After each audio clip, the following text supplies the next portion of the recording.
Hi, hello, good morning. Ciao sa ating lahat. This is Plant Orchids.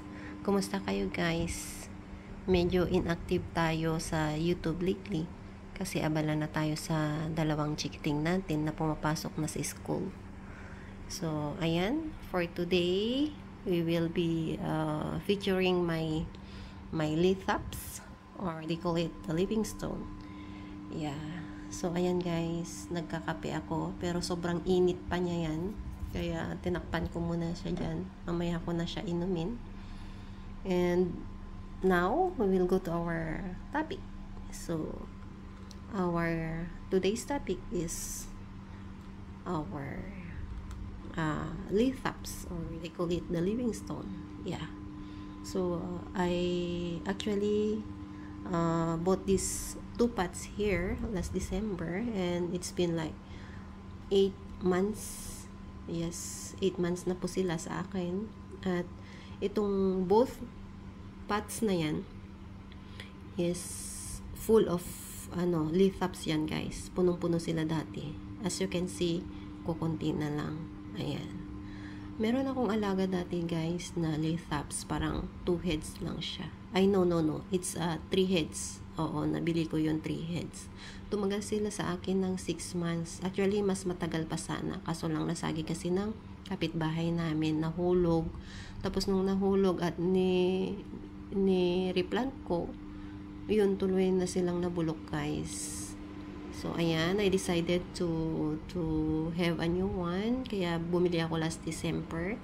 And I made a experiment to both these pots. Ayan. So, this one receive sunlight from 3:30 to 5:30 in the afternoon. And this little one is purely bright light. Yung nare-receive naman niya. Tapos, both of them is hindi sila nakaka-receive ng todo watering. Ang ginawa ko sa kanilang dalawa is naglagay ako ng water sa ilalim para kapag nag-evaporate yung water na mo-moisten yung ilalim ng pots. Ganun lang yung ginawa ko guys. Kasi narinig ko na ang mga lithops is hindi sila ma-water na plant. Kaya ganun yung ginawa ko sa kanilang dalawa. So, as you can see guys, itong pot na to na nakaka-receive ng sunlight, ayan, dalawa na lang yung heads na natira guys. Yan, puno yan dati. Hindi ko na nabilang kung ilang heads dati. Pero alam ko puno to lahat. Wala kang nakikitang parang soil dyan. As in, puro parang head lang yung nakikita. And this one, as you can see guys, may mga natitira pa.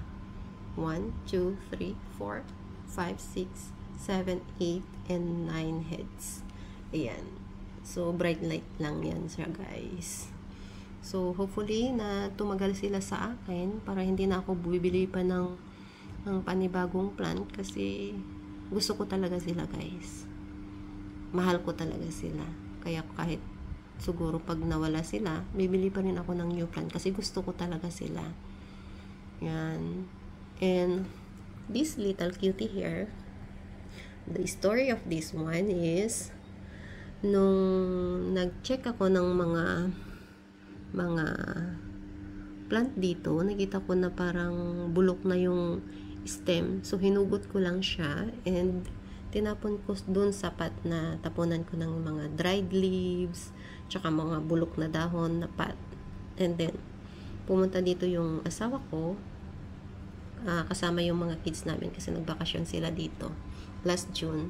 Tinanong niya sa akin, sabi niya, Nay, bakit mo tinapon yung plant mo? May ugat. Sabi ko, wala nang ugat yan, patay na yan. Nakita ko bulok na yan. Sabi niya, hindi, buhay.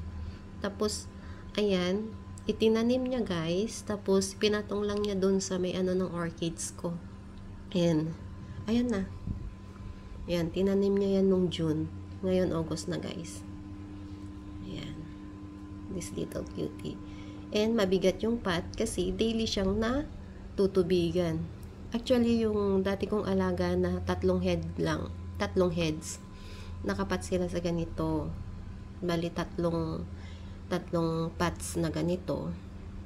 Tapos, araw-araw ko din siyang dinidiligan. So, for okay naman sila hanggang sa nahulog sila. Ayun, kaya namatay sila. So, hopefully guys, you enjoy this video. And, salamat sa panonood. And, for now, thank you. And, paalam muna. Bye-bye. Happy Thursday, everyone. Bye.